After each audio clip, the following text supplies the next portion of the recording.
ಶಿವಂ ಸುಂದರಂ ಸತ್ಯಂ ಶಿವಂ ಸುಂದರಂ.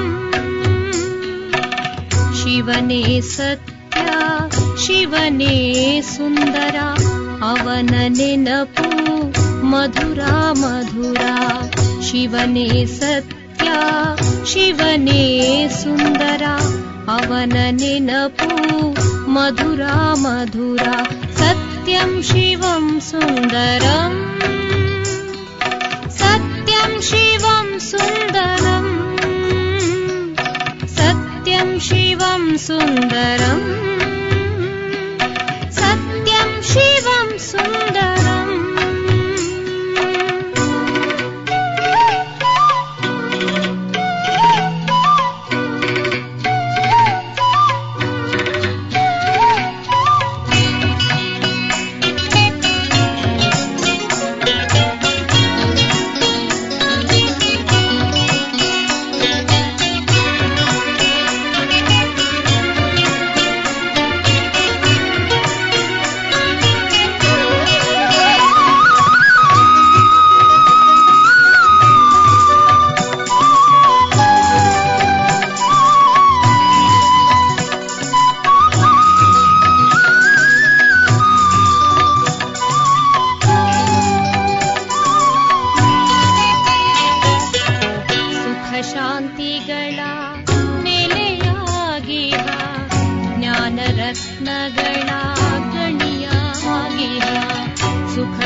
ಸದ್ಗತಿಯ ದಾರಿ ತೋರಿಸಿ, ದಿವ್ಯ ಗುಣಗಳ ಧಾರಣೆ ಮಾಡಿಸಿ, ಗತಿ ಸದ್ಗತಿಯ ದಾರಿ ತೋರಿಸಿ, ಕಡಲಿನ ಕವಡೆಯ ರತ್ನವ ಮಾಡುವ, ಕಡಲಿನ ಕವಡೆಯ ರತ್ನವ ಮಾಡುವ, ಕಲಿಸುವ ಮಂತ್ರ ಮನ್ಮನಾಭವ ಮನ್ಮನಾಭವ.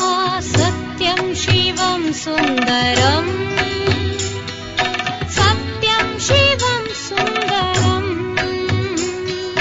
ಸತ್ಯಂ ಶಿವಂ ಸುಂದರಂ, ಸತ್ಯಂ ಶಿವಂ ಸುಂದರಂ. ಶಿವನೇ ಸತ್ಯ ಶಿವನೇ ಸುಂದರ, ಅವನ ನೆನಪು ಮಧುರ ಮಧುರ. ಶಿವನೇ ಸತ್ಯ ಶಿವನೇ ಸುಂದರ, ಅವನ ನೆನಪು ಮಧುರ ಮಧುರ. ಸತ್ಯಂ ಶಿವಂ ಸುಂದರಂ, ಸತ್ಯಂ ಶಿವಂ ಸುಂದರಂ. ಓಂ ಶಾಂತಿ ಶಾಂತಿ ಓಂ ಶಾಂತಿ, ಓಂ ಶಾಂತಿ ಶಾಂತಿ ಓಂ ಶಾಂತಿ, ಓಂ ಶಾಂತಿ ಶಾಂತಿ ಓಂ ಶಾಂತಿ, ಓಂ ಶಾಂತಿ ಶಾಂತಿ ಓಂ ಶಾಂತಿ ಓಂ ಶಾಂತಿ ಶಾಂತಿ ಓಂ ಶಾಂತಿ ಓಂ ಶಾಂತಿ ಶಾಂತಿ ಓಂ ಶಾಂತಿ.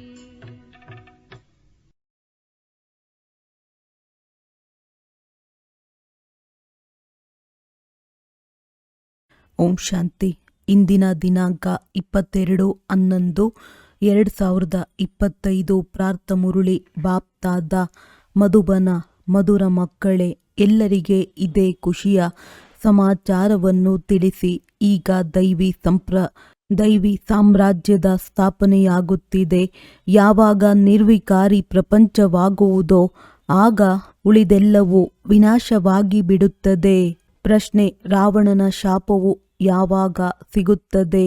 ಶಾಪಗ್ರಸ್ತರಾಗುವ ಚಿಹ್ನೆ ಏನಾಗಿದೆ? ಉತ್ತರ: ಯಾವಾಗ ನೀವು ದೇಹಾಭಿಮಾನಿಗಳಾಗುತ್ತೀರೋ ಆಗ ರಾವಣನ ಶಾಪ ಸಿಗುತ್ತದೆ. ಶಾಪಗ್ರಸ್ತ ಆತ್ಮಗಳು ವಿಕಾರಿ, ಕಂಗಾಲರಾಗುತ್ತಾ ಹೋಗುತ್ತಾರೆ, ಕೆಳಗಿಳಿಯತೊಡಗುತ್ತಾರೆ. ನೀವೀಗ ತಂದೆಯಿಂದ ಆಸ್ತಿಯನ್ನು ಪಡೆಯಲು ದೇಹಿ ಅಭಿಮಾನಿಯಾಗಬೇಕಾಗಿದೆ. ತಮ್ಮ ದೃಷ್ಟಿ ವೃತ್ತಿಯನ್ನು ಪಾವನ ಮಾಡಿಕೊಳ್ಳಬೇಕಾಗಿದೆ. ಓಂ ಶಾಂತಿ. ಆತ್ಮಿಕ ತಂದೆಯು ಕುಳಿತು ಆತ್ಮಿಕ ಮಕ್ಕಳಿಗೆ 84 ಜನ್ಮಗಳ ಕಥೆಯನ್ನು ತಿಳಿಸುತ್ತಾರೆ. ನಿಮಗೆ ಇದು ತಿಳಿದಿದೆ. ಎಲ್ಲರೂ 84 ಜನ್ಮಗಳನ್ನು ತಿಳಿದುಕೊಳ್ಳುವುದಿಲ್ಲ. ನೀವೇ ಮೊಟ್ಟ ಮೊದಲು ಸತ್ಯಯುಗದ ಆದಿಯಲ್ಲಿ ಪೂಜ್ಯ ದೇವಿ ದೇವತೆಗಳಾಗಿದ್ದೀರಿ. ಭಾರತದಲ್ಲಿ ಮೊದಲು ಪೂಜ್ಯ ದೇವಿ ದೇವತಾ ಧರ್ಮದ ರಾಜ್ಯವೇ ಇತ್ತು. ಲಕ್ಷ್ಮೀನಾರಾಯಣರ ರಾಜ್ಯವಿತ್ತು. ಅಂದ ಮೇಲೆ ಅವಶ್ಯವಾಗಿ ಸೂರ್ಯವಂಶವಿರುವುದು. ರಾಜಮನೆತನದ ಮಿತ್ರ ಸಂಬಂಧಿಗಳು ಇರುವರು, ಪ್ರಜೆಗಳು ಇರುವರು. ಇದು ಒಂದು ಕಥೆಯಾಗಿದೆ. 5000 ವರ್ಷಗಳ ಮೊದಲೂ ಸಹ ಇವರ ರಾಜ್ಯವಿತ್ತು ಎಂಬುದನ್ನು ತಂದೆಯು ಸ್ಮೃತಿ ತರಿಸುತ್ತಾರೆ. ಭಾರತದಲ್ಲಿ ಆದಿ ಸನಾತನ ದೇವಿ ದೇವತಾ ಧರ್ಮದವರ ರಾಜ್ಯವಿತ್ತು. ಇದನ್ನು ಬೇಹದ್ದಿನ ತಂದೆಯು ತಿಳಿಸುತ್ತಾರೆ. ಅವರಿಗೆ ಜ್ಞಾನಪೂರ್ಣನೆಂದು ಹೇಳಲಾಗುತ್ತದೆ. ಯಾವುದರ ಜ್ಞಾನ? ಎಲ್ಲರ ಒಳಹೊಕ್ಕು ಕರ್ಮ ವಿಕರ್ಮಗಳನ್ನು ಅರಿತುಕೊಳ್ಳುವವರೆಂದು ಮನುಷ್ಯರು ತಿಳಿದುಕೊಳ್ಳುತ್ತಾರೆ. ಆದರೆ ತಂದೆಯು ತಿಳಿಸುತ್ತಾರೆ, ಪ್ರತಿಯೊಂದು ಆತ್ಮನಿಗೆ ತನ್ನದೇ ಆದ ಪಾತ್ರವು ಸಿಕ್ಕಿದೆ. ಎಲ್ಲ ಆತ್ಮರು ತಮ್ಮ ಪರಮಧಾಮದಲ್ಲಿರುತ್ತಾರೆ. ಅವರಲ್ಲಿ ಇಡೀ ಪಾತ್ರವು ಅಡಕವಾಗಿದೆ. ಹೋಗಿ ಕರ್ಮಕ್ಷೇತ್ರದಲ್ಲಿ ತಮ್ಮ ಪಾತ್ರವನ್ನು ಅಭಿನಯಿಸಬೇಕೆಂದು ತಯಾರಾಗಿ ಕುಳಿತಿದ್ದಾರೆ. ಇದನ್ನೂ ಸಹ ನೀವು ತಿಳಿದುಕೊಂಡಿದ್ದೀರಿ. ನಾವಾತ್ಮಗಳು ಎಲ್ಲವನ್ನೂ ಮಾಡುತ್ತೇವೆ. ಆತ್ಮವೇ ಇದು ಹುಳಿಯಾಗಿದೆ, ಇದು ಉಪ್ಪಾಗಿದೆ ಎಂದು ಹೇಳುತ್ತದೆ. ನಾವೀಗ ವಿಕಾರಿ ಪಾಪಾತ್ಮರಾಗಿದ್ದೇವೆ, ಆಸುರಿ ಸ್ವಭಾವವಿದೆ ಎಂಬುದನ್ನು ಸಹ ಆತ್ಮವೇ ತಿಳಿದುಕೊಳ್ಳುತ್ತದೆ. ಆತ್ಮವೇ ಇಲ್ಲಿ ಕರ್ಮಕ್ಷೇತ್ರದಲ್ಲಿ ಶರೀರವನ್ನು ತೆಗೆದುಕೊಂಡು ಪಾತ್ರವನ್ನಭಿನಯಿಸುತ್ತದೆ. ಅಂದ ಮೇಲೆ ಈ ನಿಶ್ಚಯ ಮಾಡಿಕೊಳ್ಳಬೇಕಲ್ಲವೇ? ನಾವಾತ್ಮಗಳೇ ಎಲ್ಲವನ್ನೂ ಮಾಡುತ್ತೇವೆ. ಈಗ ತಂದೆಯೊಂದಿಗೆ ಮಿಲನ ಮಾಡಿದ್ದೇವೆ. ಪುನಃ 5000 ವರ್ಷಗಳ ನಂತರ ಮಿಲನ ಮಾಡುತ್ತೇವೆ. ಇದನ್ನೂ ಸಹ ನೀವು ತಿಳಿದುಕೊಂಡಿದ್ದೀರಿ. ಪೂಜ್ಯ ಮತ್ತು ಪೂಜಾರಿ, ಪಾವನ ಮತ್ತು ಪತಿತರು ನಾವೇ ಆಗುತ್ತಾ ಬಂದಿದ್ದೇವೆ. ಪೂಜ್ಯರಾಗಿದ್ದಾಗ ಪತಿತರು ಯಾರೂ ಇರುವುದಿಲ್ಲ. ಮತ್ತೆ ಪೂಜಾರಿಗಳಾದಾಗ ಯಾರೂ ಪಾವನರಿರಲು ಸಾಧ್ಯವಿಲ್ಲ. ಸತ್ಯಯುಗದಲ್ಲಿ ಪಾವನ ಪೂಜ್ಯರಿರುತ್ತಾರೆ. ದ್ವಾಪರದಿಂದ ರಾವಣ ರಾಜ್ಯವು ಆರಂಭವಾಗುತ್ತದೆ. ಆಗ ಎಲ್ಲರೂ ಪತಿತ ಪೂಜಾರಿಗಳಾಗುತ್ತಾರೆ. ಶಿವತಂದೆಯು ತಿಳಿಸುತ್ತಾರೆ, ನೋಡಿ, ಶಂಕರಾಚಾರ್ಯರು ಸಹ ನನ್ನ ಪೂಜಾರಿಯಾಗಿದ್ದಾರೆ. ನನ್ನನ್ನು ಪೂಜಿಸುತ್ತಾರಲ್ಲವೇ? ಶಿವನ ಚಿತ್ರವು ಕೆಲವರ ಬಳಿ ಚಿನ್ನದಿಂದ, ಇನ್ನು ಕೆಲವರ ಬಳಿ ವಜ್ರದಿಂದ, ಕೆಲವರ ಬಳಿ ಬೆಳ್ಳಿಯಿಂದ ಮಾಡಿಸಿರುತ್ತಾರೆ. ಈಗ ಯಾರು ಪೂಜೆ ಮಾಡುವರೋ ಆ ಪೂಜಾರಿಗಳಿಗೆ ಪೂಜ್ಯರೆಂದು ಹೇಳಲು ಸಾಧ್ಯವಿಲ್ಲ. ಇಡೀ ಪ್ರಪಂಚದಲ್ಲಿ ಈ ಸಮಯದಲ್ಲಿ ಯಾರೊಬ್ಬರೂ ಪೂಜ್ಯರಿಲ್ಲ. ಆರಂಭದಲ್ಲಿ ಪೂಜ್ಯ ಪವಿತ್ರರಾಗಿರುತ್ತಾರೆ, ನಂತರ ಅಪವಿತ್ರರಾಗುತ್ತಾರೆ. ಹೊಸ ಪ್ರಪಂಚದಲ್ಲಿ ಪವಿತ್ರರಿರುತ್ತಾರೆ, ಪವಿತ್ರರೇ ಪೂಜೆಗೆ ಅರ್ಹರಾಗುತ್ತಾರೆ. ಹೇಗೆ ಕುಮಾರಿಯು ಪವಿತ್ರಳಾಗಿದ್ದಾಗ ಪೂಜೆಗೆ ಯೋಗ್ಯಳಾಗುತ್ತಾಳೆ, ಅಪವಿತ್ರಳಾದರೆ ಮತ್ತೆ ಎಲ್ಲರ ಮುಂದೆ ತಲೆ ಬಾಗಿಸಬೇಕಾಗುತ್ತದೆ. ಪೂಜೆಯ ಸಾಮಗ್ರಿಗಳು ಎಷ್ಟೊಂದಿವೆ. ಎಲ್ಲಿಯಾದರೂ ಪ್ರದರ್ಶನಿ, ಮ್ಯೂಸಿಯಂ ಇತ್ಯಾದಿಗಳನ್ನು ತೆರೆಯುತ್ತೀರೆಂದರೆ ಮೇಲೆ ತ್ರಿಮೂರ್ತಿ ಶಿವನ ಚಿತ್ರವು ಅವಶ್ಯವಾಗಿ ಇರಬೇಕು. ಕೆಳಗಡೆ ಗುರಿ ಉದ್ದೇಶದ ಈ ಲಕ್ಷ್ಮೀನಾರಾಯಣರ ಚಿತ್ರವಿರಬೇಕು. ಅಂದರೆ ಈ ಪೂಜ್ಯ ದೇವಿ ದೇವತಾ ಧರ್ಮದ ಸ್ಥಾಪನೆ ಮಾಡುತ್ತಿದ್ದೇವೆ, ಅಲ್ಲಿ ಮತ್ಯಾವುದೇ ಧರ್ಮವಿರುವುದಿಲ್ಲ ಎಂದು ನೀವು ತಿಳಿಸಬಹುದು. ಪ್ರದರ್ಶನಿಗಳಲ್ಲಿ ಭಾಷಣ ಇತ್ಯಾದಿಗಳನ್ನು ಮಾಡಲು ಸಾಧ್ಯವಿಲ್ಲ. ತಿಳಿಸುವುದಕ್ಕಾಗಿ ಬೇರೆ ಪ್ರಬಂಧವನ್ನಿಡಬೇಕು. ಮುಖ್ಯ ಮಾತೆ ಇದಾಗಿದೆ. ನಾವು ಭಾರತವಾಸಿಗಳಿಗೆ ಖುಷಿಯ ಸಮಾಚಾರವನ್ನು ತಿಳಿಸುತ್ತೇವೆ. ನಾವು ಇಂತಹ ರಾಜ್ಯವನ್ನು ಸ್ಥಾಪನೆ ಮಾಡುತ್ತಿದ್ದೇವೆ. ಮೊದಲಿಗೆ ಈ ದೈವಿ ಸಾಮ್ರಾಜ್ಯವಿತ್ತು, ಈಗ ಇಲ್ಲ. ಪುನಃ ಇದರ ಸ್ಥಾಪನೆಯಾಗುತ್ತಿದೆ. ಮತ್ತೆಲ್ಲವೂ ವಿನಾಶವಾಗಿ ಬಿಡುವುದು. ಸತ್ಯಯುಗದಲ್ಲಿ ಯಾವಾಗ ಈ ಒಂದು ಧರ್ಮವಿತ್ತೋ ಆಗ ಈ ಅನೇಕ ಧರ್ಮಗಳಿರಲಿಲ್ಲ. ಈಗ ಅನೇಕ ಧರ್ಮಗಳು ಸೇರಿ ಒಂದಾಗಬೇಕು, ಆದರೆ ಅದು ಸಾಧ್ಯವಿಲ್ಲ. ಧರ್ಮಪಿತರು ಒಬ್ಬರು ಇನ್ನೊಬ್ಬರ ಹಿಂದೆ ಬರುತ್ತಿದ್ದಾರೆ ಮತ್ತು ವೃದ್ಧಿಯಾಗುತ್ತಾ ಇರುತ್ತಾರೆ. ಮೊಟ್ಟ ಮೊದಲಿನ ಆದಿ ಸನಾತನ ದೇವಿ ದೇವತಾ ಧರ್ಮವೇ ಪ್ರಾಯಲೋಪವಾಗಿದೆ. ತಮ್ಮನ್ನು ದೇವಿ ದೇವತಾ ಧರ್ಮದವರೆಂದು ಕರೆಸಿಕೊಳ್ಳುವವರು ಯಾರೊಬ್ಬರೂ ಇಲ್ಲ. ಇದಕ್ಕೆ ವಿಕಾರಿ ಪ್ರಪಂಚವೆಂದೇ ಕರೆಯಲಾಗುತ್ತದೆ. ನೀವು ಈ ರೀತಿ ಹೇಳಿರಿ, ನಾವು ನಿಮಗೆ ಖುಷಿಯ ಸಂದೇಶವನ್ನು ತಿಳಿಸುತ್ತೇವೆ. ಶಿವತಂದೆಯು ನಿರ್ವಿಕಾರಿ ಪ್ರಪಂಚವನ್ನು ಸ್ಥಾಪನೆ ಮಾಡುತ್ತಿದ್ದಾರೆ. ನಾವು ಪ್ರಜಾಪಿತ ಬ್ರಹ್ಮನ ಸಂತಾನರಾಗಿದ್ದೇವೆ. ಪ್ರಜಾಪಿತ ಬ್ರಹ್ಮ ಕುಮಾರ ಕುಮಾರಿಯರಾಗಿದ್ದೇವೆ. ಮೊಟ್ಟ ಮೊದಲಿಗೆ ನಾವು ಸಹೋದರರಾಗಿರುತ್ತೇವೆ. ನಂತರ ಸಾಕಾರದಲ್ಲಿ ರಚನೆಯಾದಾಗ ನಾವು ಸಹೋದರಿಯರಾಗುತ್ತೇವೆ. ಬಾಬಾ ನಾವು ತಮ್ಮ ಮಕ್ಕಳಾಗಿದ್ದೇವೆ ಎಂದು ಎಲ್ಲರೂ ಹೇಳುತ್ತಾರೆ. ಅಂದ ಮೇಲೆ ಸಹೋದರಿಯರ ನಡುವೆ ಕೆಟ್ಟ ದೃಷ್ಟಿ ಇರಲು ಸಾಧ್ಯವಿಲ್ಲ. ಈ ಅಂತಿಮ ಜನ್ಮದಲ್ಲಿ ಪವಿತ್ರರಾಗಬೇಕು, ಆಗಲೇ ಪವಿತ್ರ ವಿಶ್ವದ ಮಾಲೀಕರಾಗುವಿರಿ. ನೀವು ತಿಳಿದುಕೊಂಡಿದ್ದೀರಿ, ಗತಿ ಸದ್ಗತಿ ದಾತನು ಒಬ್ಬರೇ ತಂದೆಯಾಗಿದ್ದಾರೆ. ಹಳೆಯ ಪ್ರಪಂಚವು ಬದಲಾಗಿ ಅವಶ್ಯವಾಗಿ ಹೊಸ ಪ್ರಪಂಚವು ಸ್ಥಾಪನೆಯಾಗಲಿದೆ. ಅದನ್ನು ಭಗವಂತನೇ ಮಾಡುತ್ತಾರೆ.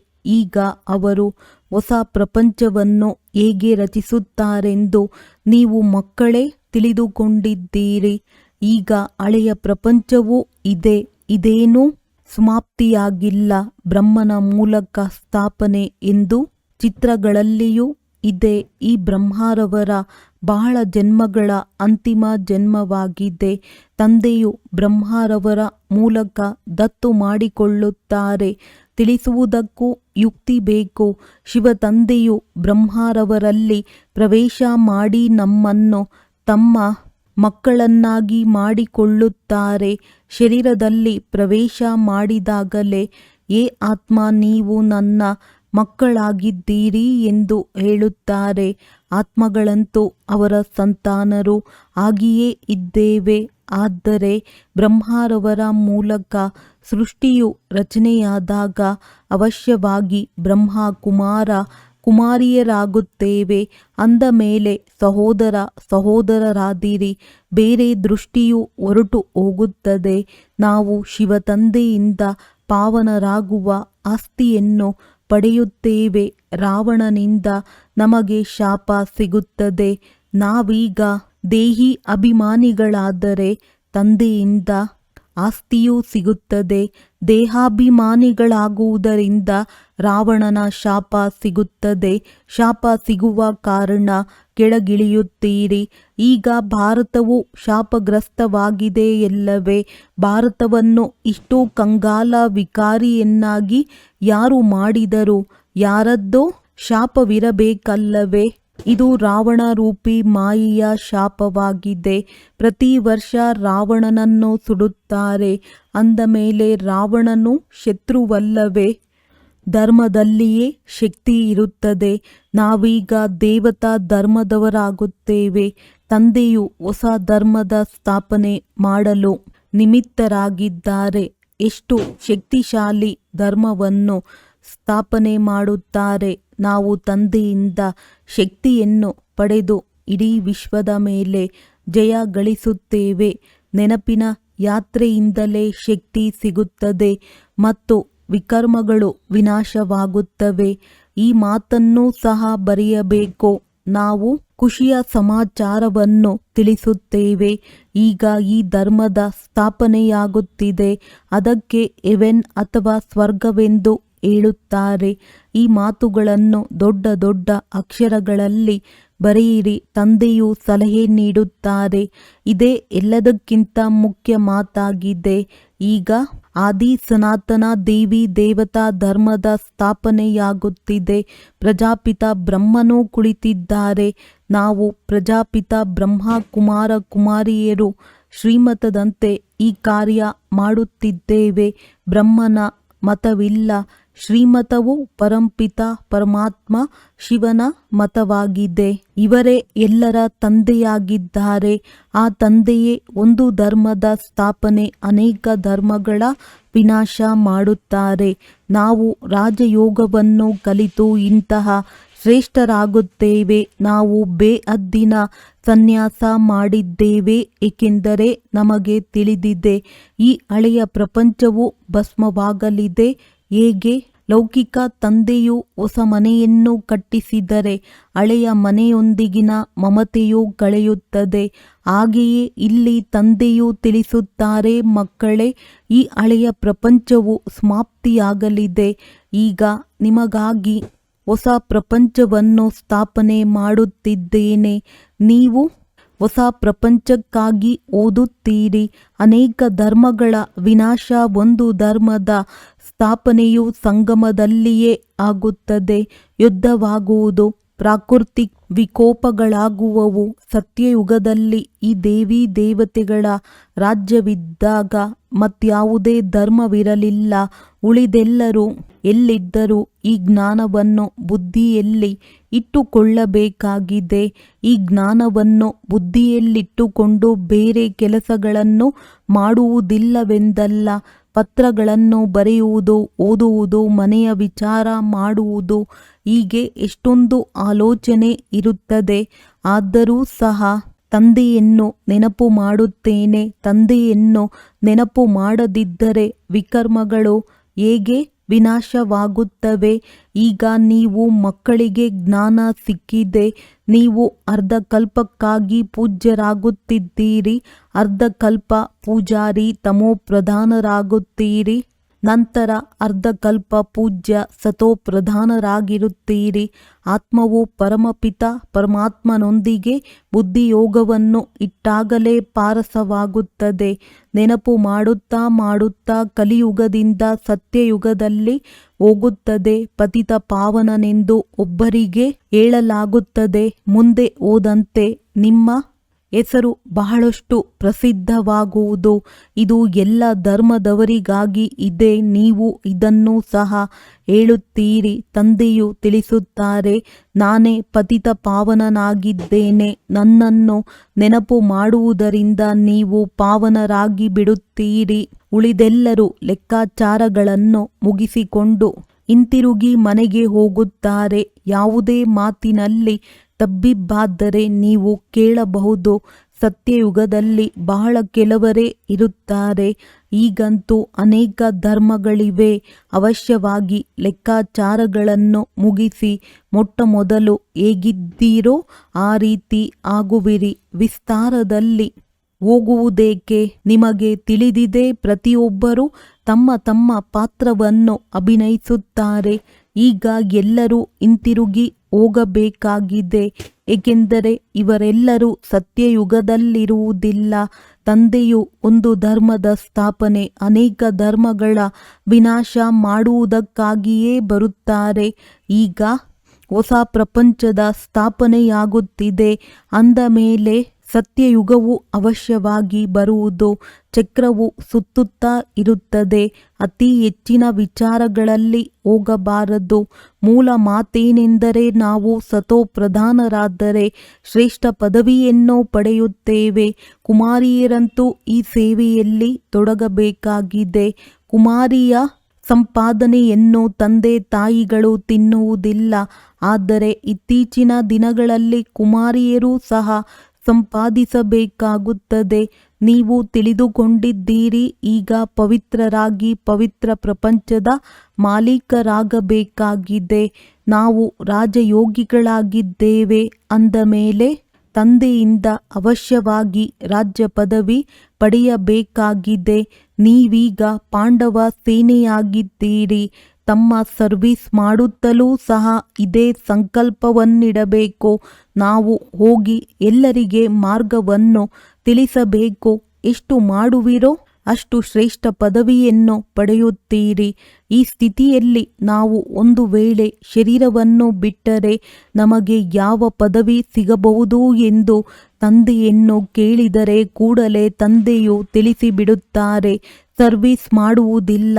ಆದ್ದರಿಂದಲೇ ಸಾಧಾರಣ ಮನೆಯಲ್ಲಿ ಜನ್ಮ ತೆಗೆದುಕೊಳ್ಳುವರು. ಮತ್ತೆ ಬಂದು ಜ್ಞಾನವನ್ನು ತಿಳಿದುಕೊಳ್ಳುವುದಂತೂ ಬಹಳ ಪರಿಶ್ರಮದ ಕೆಲಸ, ಏಕೆಂದರೆ ಚಿಕ್ಕ ಮಗುವಿಗೆ ಜ್ಞಾನವು ಅಷ್ಟು ಅರ್ಥವಾಗುವುದಿಲ್ಲ. ತಿಳಿದುಕೊಳ್ಳಿ, 2-3 ವರ್ಷಗಳ ಮಗುವಾಗಿದ್ದರೂ ಸಹ ಏನು ಓದಲು ಸಾಧ್ಯ? ನೀವು ಯಾವುದಾದರೂ ಕ್ಷತ್ರಿಯ ಕುಲದಲ್ಲಿ ಹೋಗಿ ಜನ್ಮ ತೆಗೆದುಕೊಳ್ಳುತ್ತೀರಿ. ಕೊನೆಯಲ್ಲಿ ಡಬಲ್ ಕಿರೀಟವೂ ಸಿಗುವುದು. ಸ್ವರ್ಗದ ಪೂರ್ಣ ಸುಖವನ್ನು ಪಡೆಯಲು ಸಾಧ್ಯವಿಲ್ಲವೆಂದು ತಂದೆಯು ತಿಳಿಸಿಬಿಡುತ್ತಾರೆ. ಯಾರು ಸರ್ವಿಸ್ ಮಾಡುವರೋ ಓದುವರೋ ಅವರೇ ಪೂರ್ಣ ಸುಖವನ್ನು ಪಡೆಯುತ್ತಾರೆ. ಇದೇ ಚಿಂತೆ ಇರಬೇಕು. ಒಂದು ವೇಳೆ ಈಗ ಶ್ರೇಷ್ಠರಾಗಲಿಲ್ಲವೆಂದರೆ ಕಲ್ಪವೂ ಆಗುವುದಿಲ್ಲ. ಪ್ರತಿಯೊಬ್ಬರೂ ಸಹ ನಾವು ಎಷ್ಟು ಅಂಕಗಳಿಂದ ತೇರ್ಗಡೆಯಾಗುತ್ತೇವೆಂದು ತಮ್ಮನ್ನು ತಾವು ತಿಳಿದುಕೊಳ್ಳಬಹುದು. ಎಲ್ಲವನ್ನು ಅರಿತುಕೊಂಡ ಮೇಲೆ ಡ್ರಾಮಾದಲ್ಲಿ ಪೂರ್ವ ನಿಶ್ಚಿತವೂ ಇದೇ ರೀತಿ ಇದೆ ಎಂದು ಹೇಳಲಾಗುತ್ತದೆ. ಮನಸ್ಸಿನಲ್ಲಿ ದುಃಖವಾಗುತ್ತದೆ ಎಲ್ಲವೇ. ಮನುಷ್ಯರು ಕುಳಿತಿದ್ದಂತೆಯೇ ಮರಣ ಹೊಂದುತ್ತಾರೆ. ಆದ್ದರಿಂದ ತಂದೆಯು ತಿಳಿಸುತ್ತಾರೆ, ಮಕ್ಕಳೇ, ಆಲಸ್ಯ ಮಾಡಬೇಡಿ, ಪುರುಷಾರ್ಥ ಮಾಡಿ ಪತಿತರಿಂದ ಪಾವನರಾಗುತ್ತಾ ಇರಿ, ಮಾರ್ಗವನ್ನು ತಿಳಿಸುತ್ತಾ ಇರಿ. ಯಾವುದೇ ಮಿತ್ರ ಸಂಬಂಧಿ ಮೊದಲಾದವರಿದ್ದರೆ ಅವರ ಮೇಲೂ ನಿಮಗೆ ದಯೆ ಬರಬೇಕು. ಇವರು ವಿಕಾರವಿಲ್ಲದೆ ಕೆಟ್ಟ ಪದಾರ್ಥಗಳನ್ನು ತಿನ್ನದೆ ಇರುವುದಕ್ಕೆ ಸಾಧ್ಯವಿಲ್ಲವೆಂಬುದನ್ನು ಸಹ ನೋಡುತ್ತೀರಿ. ಆದರೂ ಸಹ ತಿಳಿಸುತ್ತಾ ಇರಬೇಕು. ಒಂದು ವೇಳೆ ಅವರು ಒಪ್ಪದಿದ್ದರೆ ಅವರು ನಮ್ಮ ಕುಲದವರಲ್ಲವೆಂದು ತಿಳಿಯಿರಿ. ಪರಿಶ್ರಮ ಪಟ್ಟು ತಂದೆಯ ಮನೆ ಮತ್ತು ಮಾವನ ಮನೆಯವರ ಕಲ್ಯಾಣ ಮಾಡಬೇಕು. ಈ ರೀತಿಯೂ ಆಗಬಾರದು. ಇವರಂತೂ ನಮ್ಮೊಂದಿಗೆ ಮಾತನಾಡುವುದೂ ಇಲ್ಲ, ಮುಖ ತಿರುಗಿಸಿಕೊಂಡಿದ್ದಾರೆ ಎನ್ನುವಂತೆ ಇರಬಾರದು. ನಾವು ಅವರ ಕಲ್ಯಾಣವನ್ನು ಮಾಡಬೇಕಾಗಿದೆ. ಎಲ್ಲರೊಂದಿಗೆ ಜೊತೆಗೂಡಬೇಕು. ಬಹಳ ದಯಾಹೃದಯಿಗಳಾಗಬೇಕಾಗಿದೆ. ನಾವು ಸುಖದ ಕಡೆ ಹೋಗುತ್ತೇವೆ ಅಂದ ಮೇಲೆ ಅನ್ಯರಿಗೂ ಮಾರ್ಗವನ್ನು ತಿಳಿಸಬೇಕಲ್ಲವೇ? ನೀವು ಅಂಧರಿಗೆ ಊರುಗೋಲಾಗಿದ್ದೀರಿ, ನೀನು ಅಂಧರಿಗೆ ಊರುಗೋಲಾಗಿದ್ದೀಯಾ ಎಂದು ಆಡುತ್ತಾರೆ. ಸ್ಥೂಲ ಕಣ್ಣುಗಳಂತೂ ಎಲ್ಲರಿಗೂ ಇದೆ. ಆದರೂ ಸಹ ಈ ರೀತಿ ಕರೆಯುತ್ತಾರೆ, ಏಕೆಂದರೆ ಜ್ಞಾನದ 3ನೆಯ ನೇತ್ರವಿಲ್ಲ. ಸುಖ ಶಾಂತಿಯ ಮಾರ್ಗವನ್ನು ತಿಳಿಸುವವರು ತಂದೆಯೊಬ್ಬರೇ ಆಗಿದ್ದಾರೆ. ಇದು ಸಹ ನೀವು ಮಕ್ಕಳ ಬುದ್ಧಿಯಲ್ಲಿ ಈಗಷ್ಟೇ ಇದೆ, ಮೊದಲು ತಿಳಿದುಕೊಂಡಿರಲಿಲ್ಲ. ಭಕ್ತಿ ಮಾರ್ಗದಲ್ಲಿ ಎಷ್ಟೊಂದು ಮಂತ್ರಗಳನ್ನು ಜಪಿಸುತ್ತಾರೆ. ರಾಮ ರಾಮ ಎಂದು ಹೇಳಿ ಮೀನುಗಳಿಗೆ ತಿನ್ನಿಸುತ್ತಾರೆ, ಇರುವೆಗಳಿಗೆ ತಿನ್ನಿಸುತ್ತಾರೆ. ಈಗ ಜ್ಞಾನ ಮಾರ್ಗದಲ್ಲಂತೂ ಏನೂ ಮಾಡುವ ಅವಶ್ಯಕತೆ ಇಲ್ಲ.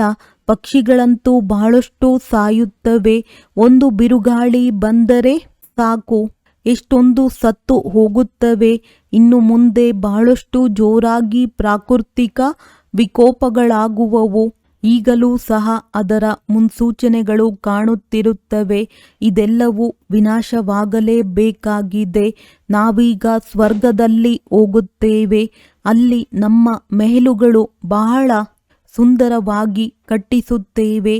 ಹೇಗೆ ಕಲ್ಪದ ಮೊದಲು ಸಹ ಕಟ್ಟಿಸಿದ್ದೆವು, ಕಲ್ಪದ ಹಿಂದೆ ಹೇಗಿತ್ತೋ ಅದೇ ರೀತಿ ಆಗುತ್ತದೆ. ಆ ಸಮಯದಲ್ಲಿ ಆ ಸ್ಮೃತಿಯು ಬುದ್ಧಿಗೆ ಬಂದು ಬಿಡುತ್ತದೆ.